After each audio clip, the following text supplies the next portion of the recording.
Hi, everybody. I'm Nate Campbell. I started the Local Beef podcast as a way to help promote local beef and support our local beef producers. I think all of us know how much things have changed over like the last 100 years in the agriculture industry, and so I kind of want to bring things back to more of a local food system. And a big part of why I'm doing this as well is the picture in my background was from 2015 or 2016 when my wife and I were doing what all of you were doing and raising cattle and selling beef direct to consumer. And over that 6 year period, I learned a lot. And kind of over the following 4 years, I reflected a lot. And so that's what kind of this discussion is about, is really to um, really to help engage people um, that so sorry, I was just reading um, a comment in the notes.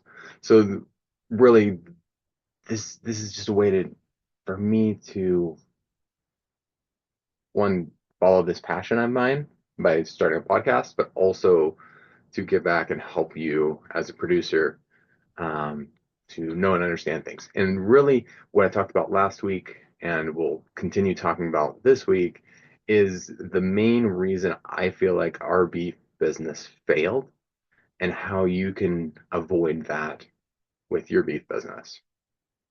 And so, a little background on that. Um, we we hired a consultant as we were growing our business, and we at that point we decided to ship, and things really exploded for us, and we had over $100,000 in sales in a 6 month period, and it cost me 140,000, and we had to close the business and basically borrow money from my mom to pay everybody off, any bills that we had and everything else. And at that point, I, yeah, just kind of closed it and really tried a few other things to kind of get back into ag and the movement and everything. But this is really my first um, business that I'm operating to now help farmers, ranchers, and also local consumers. So the biggest lesson I took from all of everything out of that was that we didn't clearly define who we wanted to sell to. And granted, I grew it way, way, way too quickly, but we were selling premium grass finished beef, and we had quite a few people that were asking, if we took food stamps, and it was a sign of, one, yeah, that it is like something that local beef and like we should be able to offer that, to people who maybe don't have the funds to pay a premium price. But as I reflected back, it's like, well, I had people like that, and I had, people. Actually, one of my customers was um, a co-founder of, well, the wife to um, the gyms. What are they called? Um, CrossFit. So like, I had someone who was multimillionaire, and I had someone who is also on food stamps, asking on a product, which isn't like, that's not always a bad thing to have such a diverse group of people, but I never took the time at the beginning to define who that was.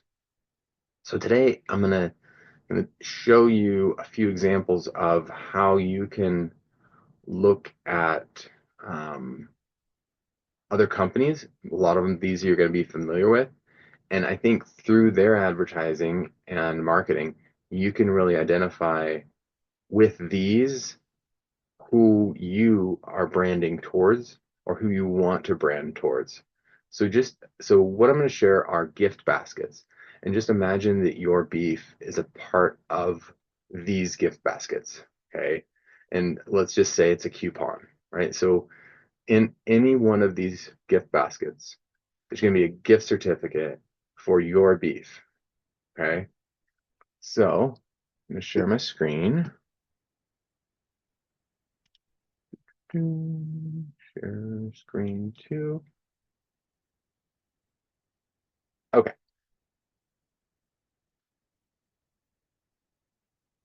think, yeah, should be seeing it now. Um,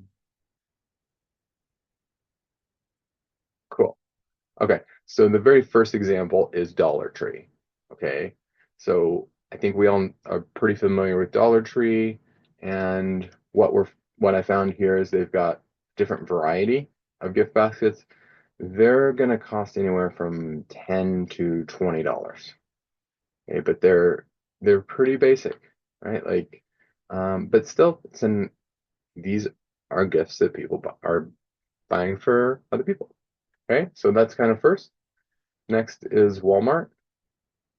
And so the Walmart gift basket is going to be a little bit more. It kind of ranges from $20 to $50 is what I found. A little bit more dressed up, right? Um, Next is Hickory Farms. Everybody's, well, maybe not everybody, but a lot of people are pretty familiar with Hickory Farms, and they've got a different, one level higher up than Target, or sorry, Walmart. And I don't want you to just focus on price here. There's also the presentation, what's included in it, and their marketing. So all of these, I think, would be good websites to go to and just kind of browse around, look at how they do things, subscribe to their newsletters, and just really understand like how are they speaking to their dream customers. And that's really what defining your dream customer, what makes it so important is it tells you everything that you need to know about your marketing to then speak in a way that you're attracting that person, that individual. Okay, so Hickory Farms, their price points looks like anywhere from 25 to 60. And they have these, huge deals here, right? Like that's half off.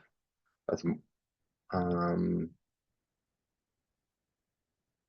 yeah, so they do take some prices and drop them down into that lower Walmart Dollar Tree price range. Um okay, so next is Harry and David.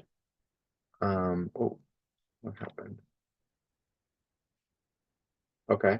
So Harry and David, it's a fruit company, and it again, presentation is much different.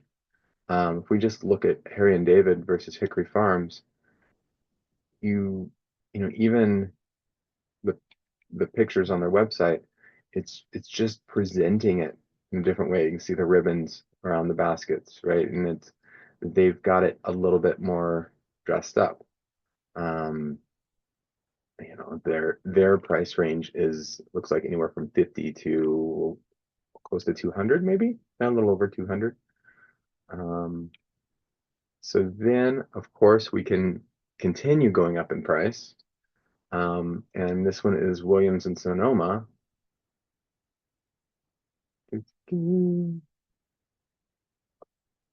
Okay, so this one's similar to Harry and David. Um, I wanted to share that one with you as it presents different. If you're imagining your coupon for your beef in one of these packages, um, this is a different customer than Harry and David, but not too different, right? So their price points are pretty close. Looks like 90 to 200. Here's a $600 package. So they do then, it looks like have one package that are is higher price, right? Like this is starting to touch into more of the exclusive stuff, which they've got it listed as an exclusive item. Um, they have some wines, alcohol, um, and then they do also bring in some of the cheaper things as well. So, but the price point that's lowest, $70 looks like. Um, and then the next one, this is the high end, right? Okay, so this Petrosian, it's Caviar company, and theirs are. a much higher price point. And it seems like the focus around all of them, probably is the caviar, but I guarantee you where these guys are marketing, you're not going to see Walmart ads. You're not going to see Dollar Tree or Hickory Farms or probably even Harry and David and Williams and Sonoma. Okay. So brands like this that are super, super high end remind me of, companies like a yacht company or, um, a sports car like a Lamborghini or Ferrari. They're not advertising. They don't have shops and stores in the same places that the other businesses have that, we may be seeing them as to competing with. Um, and so with that, I wanted just to pause. I have to step away for a minute to go make sure my daughter's awake for softball. So I'll be right back. And I'm just gonna kind of pause on this slide for a second.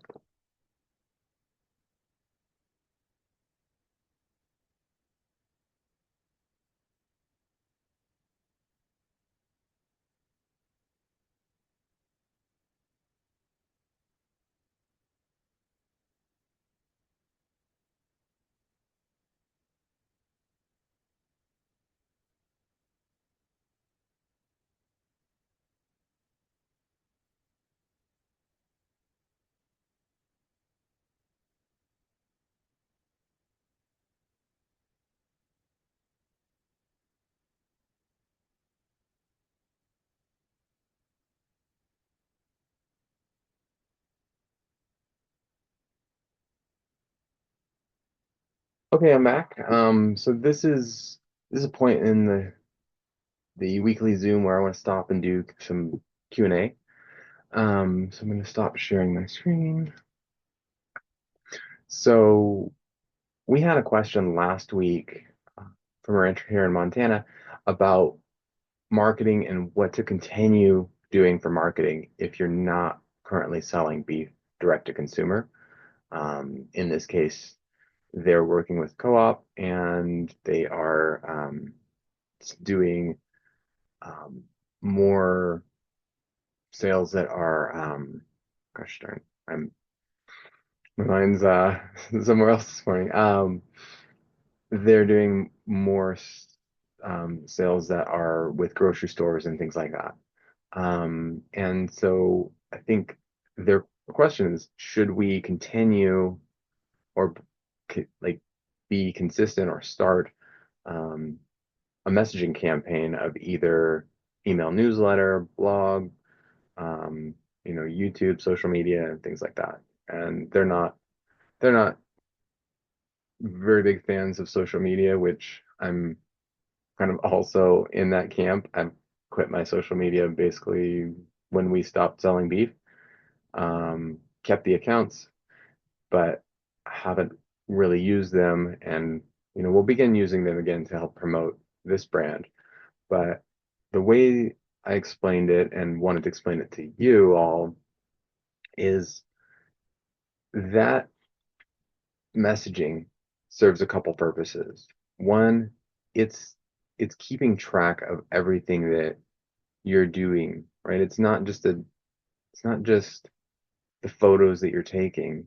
It's documenting what happened in your journey so that other people can come back and see your journey. Just imagine if, like in my case, my great grandpa or whoever started, everything for your operation, they had a journal where every week they're writing down their thoughts about everything that's going on. And or once a month, right? Some kind of log that just, was them being vulnerable, sharing what was happening, and talking about, all the operations or the successes or the failures, things like that. And um, if you've ever, so when I was growing up, a popular TV show was called Seinfeld. And one of my mentors, Russell Brunson, he talks about Seinfeld and how it's a show about nothing. And basically, that's like every episode, this kind of random life that's happening with these friends. And he talks about sending an email every single day about kind of what's happening in your life. You can scale that up. It can be monthly. It just needs to be consistent to where it's that message is coming out all the time about what what you're doing. And a good reason to do that, even if you're not currently selling direct to consumer, is the world's always changing, right? And so you may not currently be selling direct to consumer, but the day that you want to start doing that, if you're already consistently building this following, it's so much easier to just like, hey, following, we're selling beef. Does anybody want to be on our wait list? It's going to be, it will be finished in 6 months. It will be finished in a year, like anything like that. And you always have that engagement, that list that you're continuing to build.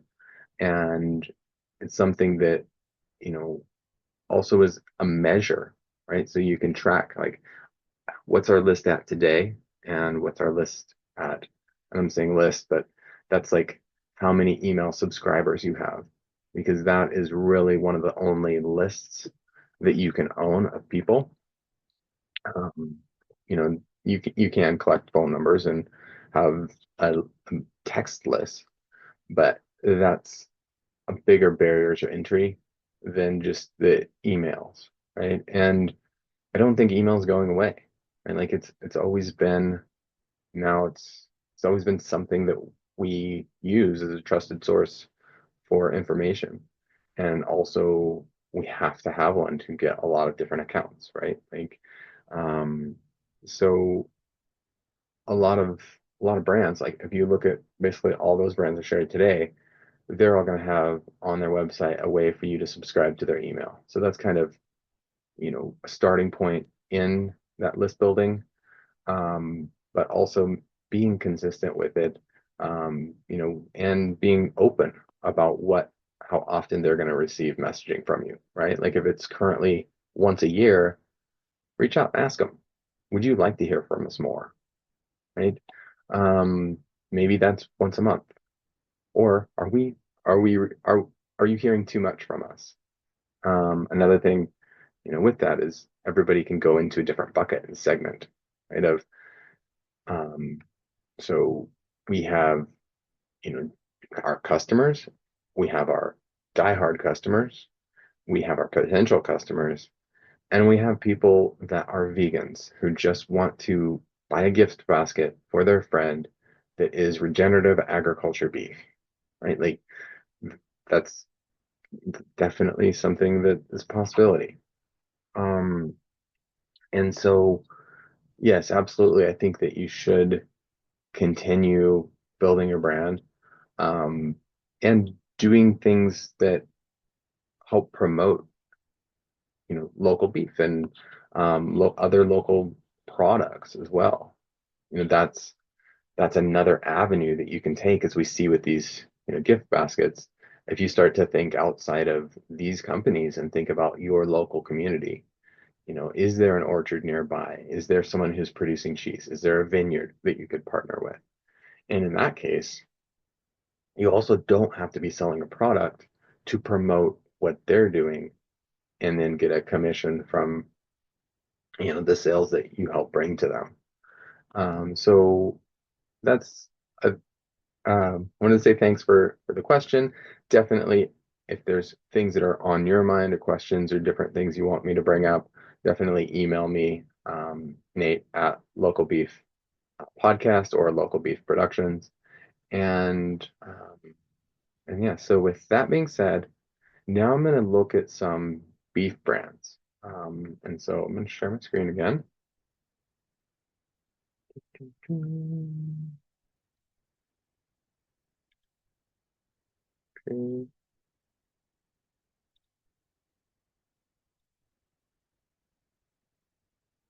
All right, great. So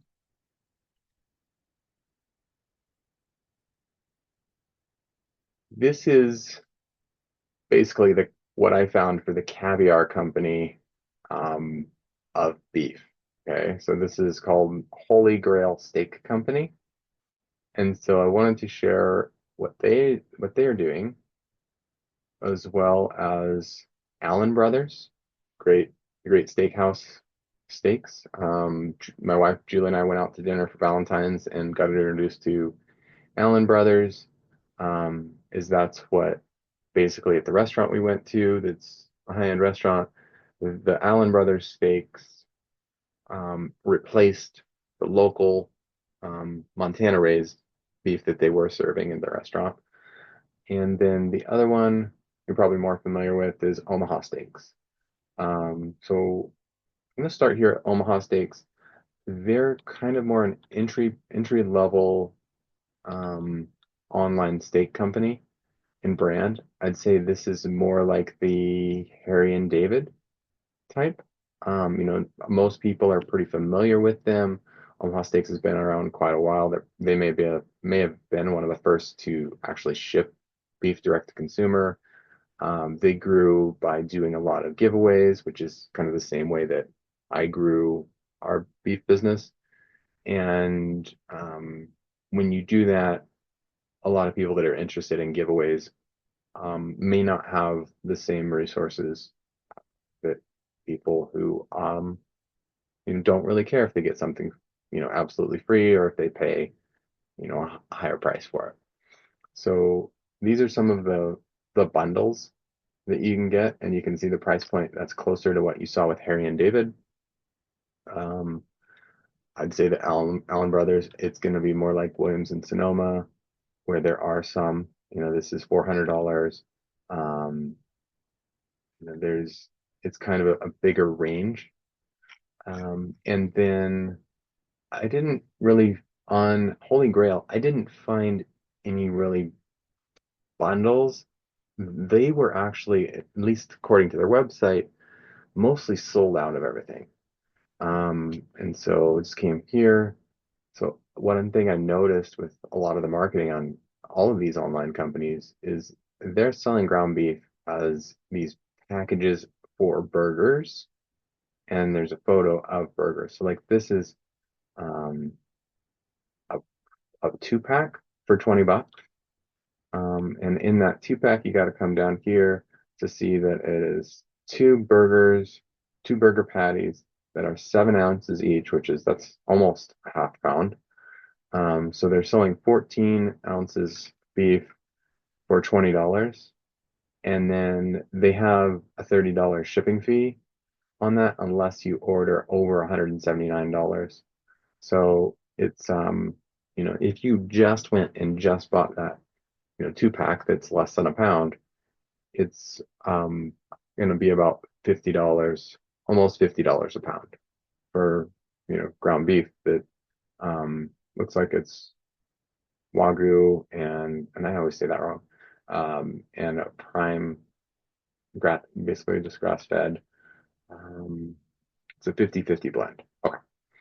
So next, within Holy Grail, they have another option here, and the price point's basically the same. These are half pound, um, yeah, 8 ounce, 2 8 ounce patties. But I wanted to share that kind of a marketing angle is they are using brisket and short ribs to make this burger, right? So you can do that really with any cut, um, and any cow, right? Like if you're using brisket from a cow cow, that's still brisket, right? Same for short ribs or you know ribeye, whatever. Like any any cut you can put into some kind of ground beef and have that marketed a little bit differently, um, if that's something that your customer avatar would be interested in. Same for like mixing in vitals, right? Like um, ground beef, with liver and awful other organs in there. Um, so what else is they have? So this is just what you see when you look at their ground beef. So they've got pork, and those the one I already showed you. And this is more of the higher end, right? So they they're a steak company, Holy Grail steak company. So a big focus of theirs is on steaks. And so this is kind of their entry level steak that I found. It's little over, what would that be? $80 a pound, or not, that's 14 ounces. I noticed that as well with marketing on a lot of these is it does make it so that it's kind of challenging to do the math. So 9 14 times 16. So that's 90 $90 a pound is their price for this steak. Okay. That's not their top. This will show kind of what their top things are. And notice that all of these say that they're sold out. And they also don't put the weight. So you can get one steak for $350, another steak 350. Looks like two steaks here for 150, 129, 400. So this is more of what would be like a certificate for this would be included in that caviar packaging. And I don't think that this is really where most of the farmers and ranchers who are selling low direct to consumer, I don't think you're really going to be, putting your coupon in with the caviar company, right? Like I think Harry and David and Williams and Sonoma more likely is who your target market, your dream customers are. But I wanted to share with you these different um, websites and approaches to marketing to kind of get your wheels turning a bit on how major organizations are setting things up so that their dream customers are seeing and buying exactly what they want and need for their families or as a gift for someone. So that being said, everyone, I'm a hard stop today, so I gotta jump off, take my daughter off to softball this morning. Um, but I appreciate you. I appreciate everything that you're doing, and thanks for coming and joining me here. Um, I got Chloe with me today, and I'm sure next week I look forward to having more of you with me. But this recording will be also shared on the YouTube channel I set up called Let's Grow Your Ranch. So have a great day, everyone, and I will talk to you later. Bye. How do I end it?